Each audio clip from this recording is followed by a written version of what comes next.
Today's episode of the WAC Podcast is presented by Hercules Tires. Now here's your host, Eric Danner.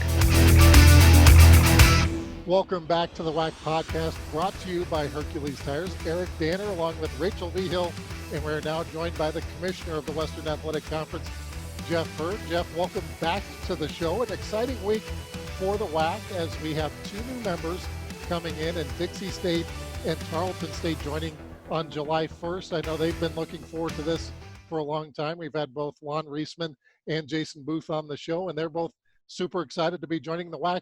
And I imagine you're super excited to be having them in the WAC. I am. It's been a long process since they accepted the invitation to join the conference. Dixie, like more than a year ago, and Tarleton last September. It just seems like that time just kind of creeps along until they become official members. But very happy that July 1 is coming this week, and very happy to have both of them in the conference. Jeff, before I worked in the conference, I always thought the process of how you got schools in here was really interesting. So is it more of you reaching out? Is it more schools reaching out to you? What's like your go-to for getting universities to join? Well, I don't think you can't paint every situation with the same brush, to use a cliche. Everything's different. Dixie State came as a result of some input that I received from a former president in the conference, and we made the contact with them, and it took a couple of visits to the campus. One that I took by myself, one that I took with one of our presidents, and then several conversations. Ultimately, the invitation was given to them, and they took it, or accepted, I guess is a better way to put it. Tarleton was a different case. That actually evolved over about a 2 to 3 year period where I made a couple of visits to that campus based on some really at that time just a hope that maybe they might be interested in joining the conference. That came recommended from one of our former athletics directors. So over a couple of years that evolved, and really what happened there is that ultimately after the second visit, the president at the time decided the timing wasn't good for Tarleton to make the jump and make a jump to the WAC. And then a few months later, or maybe 6 months later, there was a change in the presidency there. And the new president that came in gave me a call and expressed interest in the conference. And that's what led to, Tarleton's eventual appearance before our board of directors. And the invitation was offered and accepted, I believe it was last September. I think Rachel brings up a good point there, Jeff. Maybe people don't realize all the things that go into adding a new member to the conference. It's just not just necessarily you going in and saying, you're in, let's go. It takes you have to get buy-in from the existing schools and the presidents and the athletic directors. Well, you really do, Eric. And it's, you wish it was as simple as making a phone call and saying, and then have them say yes or no, but it really isn't. And usually it evolves over a fairly lengthy period of time for a number of reasons. And there's a lot involved whether an institution is leaving a conference that it's in, or whether it's making a transition from one division to another. Personnel changes. Our board members change. Athletics directors change over time, and so circumstances change. And sometimes that works to your advantage, and sometimes it doesn't. But it does take a extended period of time, regardless of whether it eventually ends up in a positive sense or not so much. Now looking at Tarleton and Dixie, what are some attributions that you really like from both universities? I think absolutely both of them will be competitive, right off the bat, much like Grand Canyon was, California Baptist was. They'll certainly be competitive, but there is a learning curve, if you will, a competitive learning curve in divisions. So it will take some time for them to be consistently competitive in the sports across the board before they can consistently compete for a championship. But they'll definitely be competitive, and they will win more than their share in the conference. But to answer the question specifically, overall, they're just very good institutions. They're both growing in both their athletics programs and with the respective university campuses. They're in growing communities. They are, in both cases, relatively close to larger metropolitan areas. In Tarleton's case, close to Fort Worth. In Dixie's case, close to Las Vegas. It also creates a natural travel partner for Utah Valley. So, and they have well-rounded athletics programs, and they have strong academic programs also. So, they're just both in that situation that many of our institutions have been in or still are in. They're growing, and so they're the upside for both institutions is extremely high. And as we look back on this, maybe 10 years from now, we'll look back at it and see that what a good addition they really were to the conference. Well, Jeff, we're talking to you on Zoom here, so if people are listening, they're hearing it on Spotify or on Apple Podcasts or on SoundCloud. If they're watching it, it's on YouTube or on Facebook, and you have the nice background. You become very astute at these Zoom calls, and I assume there's been a ton of these, Jeff, as we are leading up into August when we would normally have our sports starting. Can you give us an update? We're recording this on June 29th. What is the fall season looking like, or do you have a better idea than when we talked to you a few months ago? Well, I'll tell you what, Eric, I wish I could answer that question definitively and with confidence that what I was saying was actually what was going to happen, but it's still very much a fluid situation. And you're right about the virtual conferences or the video calls that we have. CCA, which is the Collegiate Commissioners Association, and the group that I belong to, we have 3 calls a week, and over various topics. But obviously the COVID situation rises to the top. One of those calls that we have is with the NCAA leadership group. That often includes Dr. Brian Hainline, who is the Chief Medical Officer for the NCAA. So we get updates from him each week, but each week is different. It's fluid. Each call is different. And just today there was an announcement, from the MAC, which is a conference out east, that they have delayed their fall sports competition at least until September 11th. There could be more coming down the pike, but we just don't know. It's you get tired of saying the same thing, but it really is a situation that basically changes almost day to day, but certainly week to week. I know we put together a committee of trainers, doctors, everybody that kind of is giving a background idea to what possibly could happen this fall, this spring. What was the idea behind this committee? Well, the primary focus of the committee, and it's certainly not the only focus, but the primary one is to try to develop a minimum set of standards that our institutions have to meet in order to have competition beginning in the fall, not only from a student athlete standpoint, but for all the other associated personnel that goes along with having competition, be that the game officials or the administrators involved, the operational people involved. And so we're trying to get to the point where when we start conference competition, and also it carries over to non-conference, but specifically to conference competition, that when school A travels to school B, it knows exactly what it has to do and what it can expect to be provided once they get to that other site, in order to ensure as much as possible the safety, and this is primary, the safety of their student athletes as they go around the conference. Jeff, you mentioned the work that you're doing with the CCA, the Conference Commissioners Association. I know the NCAA has also been obviously in touch with a lot of schools, commissioners like yourself, in terms of what they are doing and giving everyone as much information as possible to make the best decisions as we head into August and September. What kind of conversations have you had with the NCAA in the last few weeks? Well, a lot of it, Eric, a lot of it involves trying to identify contingency plans. And you start basically with the NCAA championships themselves and when they're currently scheduled, maybe what some alternatives could be as we go down the road, whether that means a delay in the start of the seasons, or whether that means what if the seasons start and then there's a delay that occurs, say, after a month of play. What are the minimum standards for number of contests that need to be played for consideration for the eventual NCAA championships that come? Do those championships need to be delayed? Do they need to be pushed forward?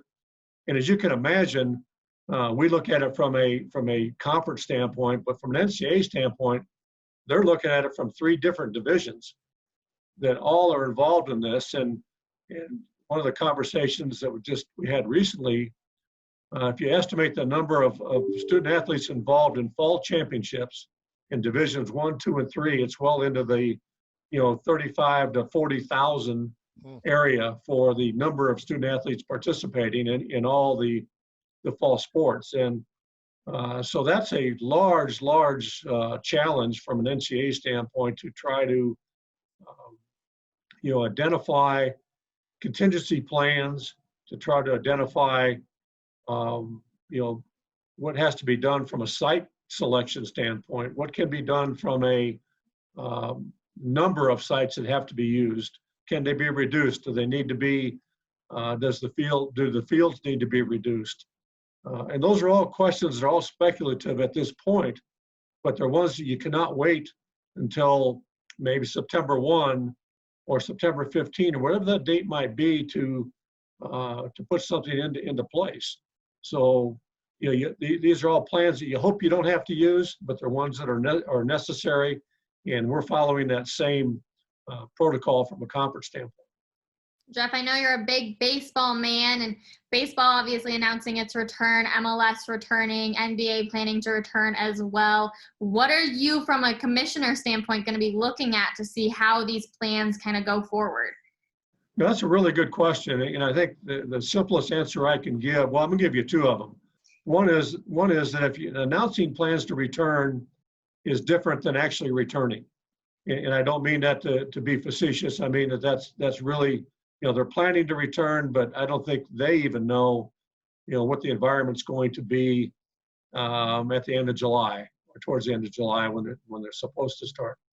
But if you recall back to March, when collegiate basketball was shut down, the impetus for that was really the announcement by the NBA that it was shutting down its season. And that led to conferences having to make very quick decisions and ultimately doing the same thing. So what we'll be looking at, not just the WAC, but I think every conference will be doing this, is what develops here in the next 3 weeks. And as they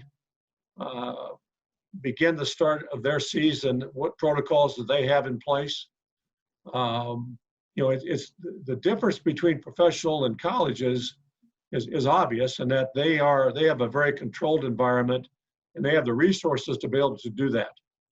From an NCAA standpoint and a college standpoint, we're not only looking at the start of intercollegiate athletics, but university presidents are looking at how do they open their campuses and how do they handle their general student body, and how does that impact athletics.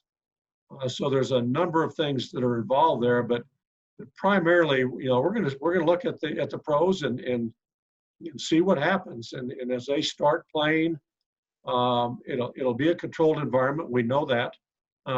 We don't expect that there will be fans at this point. There may turn out to be a limited number, but we just need to see what they're going to do and what the status of the spread of this virus is at the time that they plan to start right now. Jeff, it's been an unbelievable year, first with the COVID, then with the death of George Floyd and the protests after that. And there's been so much going on in our country. We had Lou Hill on from UTRGV last week, and he mentioned that he is part of a group there at UTRGV that's going to be pursuing a dialogue on race relations with some of the administration there at UTRGV. Is this something we're looking at doing in the WAC as well? It is, Eric. I had sat down with Marlon Edge, our Associate Commissioner for Compliance, last week, and he has some very good ideas. He's working with our SAC, our Student Athlete Advisory Committee, to develop recommendations. Those discussions are ongoing, and it's hoped that by the end of July, perhaps even earlier in the middle of July, when we have our next board video conference, we'll be able to forward some recommendations to our board of directors for implementation as soon as possible. We are taking it seriously. It's a conversation that needs to be held.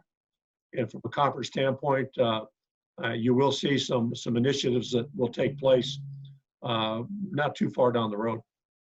Will Marlon kind of be the main contact for these groups?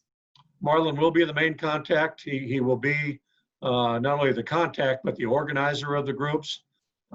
We would hope that, and we anticipate that our SAC will take the lead role in developing recommendations, but we also will extend that as necessary to as many groups as we can, but that's where we're starting.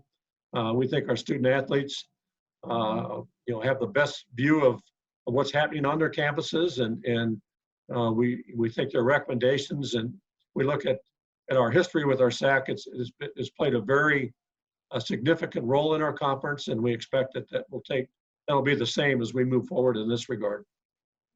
We're talking with Jeff Hurd, Commissioner of the Western Athletic Conference. And Jeff, Rachel mentioned baseball scheduled to be back at the end of July. Rachel herself is going to be heading to the bubble. We talked about that in our previous segment with the MLS and the Colorado Rapids.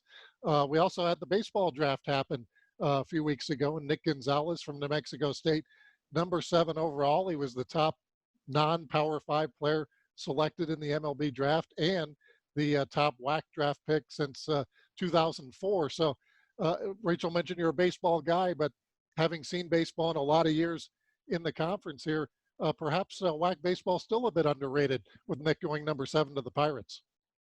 Well, it certainly is a source of pride for the conference to have a player taken in the top 10. And I think if I remember correctly, Nick was originally a walk-on when he started his college career. So that's a credit to him, obviously. I don't know, Eric, quite honestly, that it means the WAC has been underrated or is underrated any more than it would that if we didn't have a player selected, in the first round or even in the first few rounds. But it is a credit to New Mexico State and to WAC baseball in general that we are beginning or continuing to produce those type of individuals that go on to, what we hope will be a very long and productive professional career. We hope that in all sports. We may not have the same numbers as some larger conferences in that area, but it is a source of pride, and it does tell you that there are strong individuals in the conference, and we have some pretty good programs. As a baseball fan, Jeff, I want to know, what are your thoughts on the way baseball is trying to come back?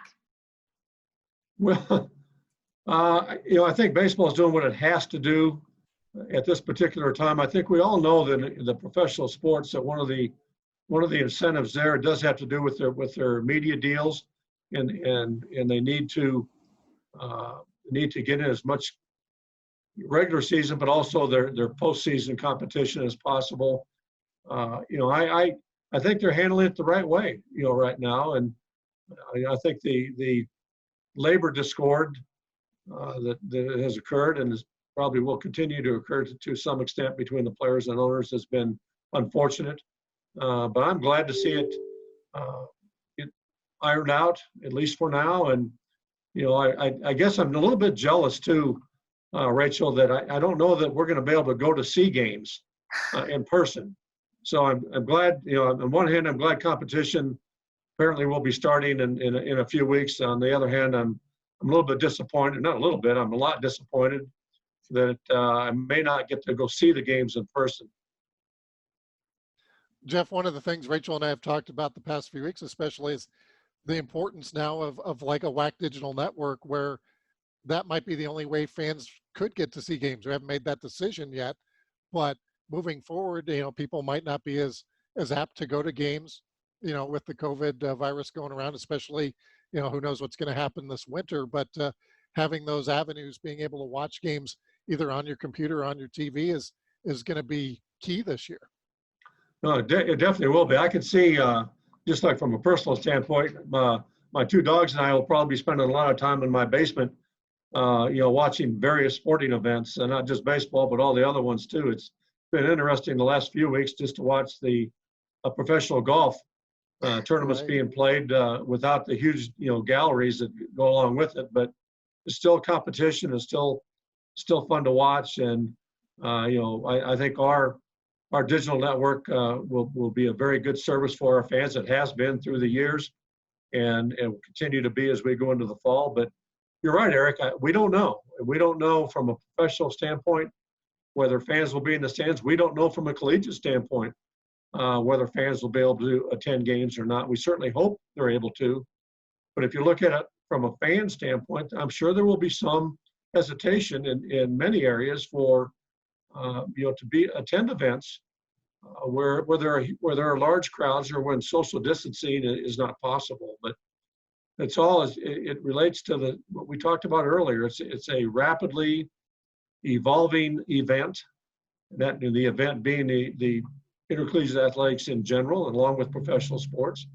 It's very fluid, and what's true today may not be true a week from today. So we hope for the best, and quite frankly, we plan for the worst case scenario, and we hope we end up at least at the worst case and somewhere in the middle on that. But we hope when September gets here that everybody is playing and somehow we were able to focus maybe on competition and not on the COVID virus.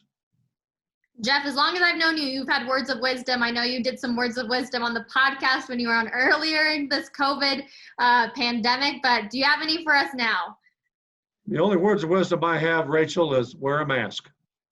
I don't know how much wisdom that is, but I think it's definitely something that we need to take seriously. And, when you go outside, if we're going to beat this thing, and, that's part of it. And whether it's comfortable, uncomfortable, or not, I had to travel earlier or a week ago today, and it was interesting being in an airport, and it's the first time I'd been in one for about 3 months.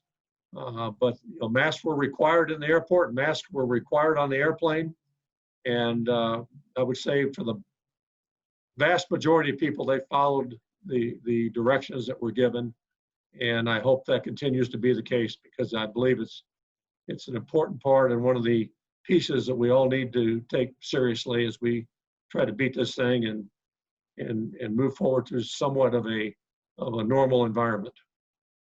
Well, Jeff, I want to thank you for taking some time out. Always good to talk to you. We'll see you, Rachel and I, probably in the office later this week. But once again, I know you have a busy schedule, so thanks for joining us on the podcast. Well, thank you, Eric. And Rachel, as you go to Florida this week, or as soon as you get to the airport, make sure you bring your mask and a follow-up mask with you because they're not going to let you on the airplane unless you have it. Absolutely, will do. All right. Thank you. Coming up next on the WAC Podcast, we'll have Rachel's interview with Caden Eccles, the Grand Canyon pitcher who was taken in the 4th round by the Chicago White Sox. You're listening to the WAC Podcast. Thanks for listening to the WAC Podcast. Make sure to follow us on Facebook, Instagram, Twitter, and YouTube. And check out our website at wacsports.com.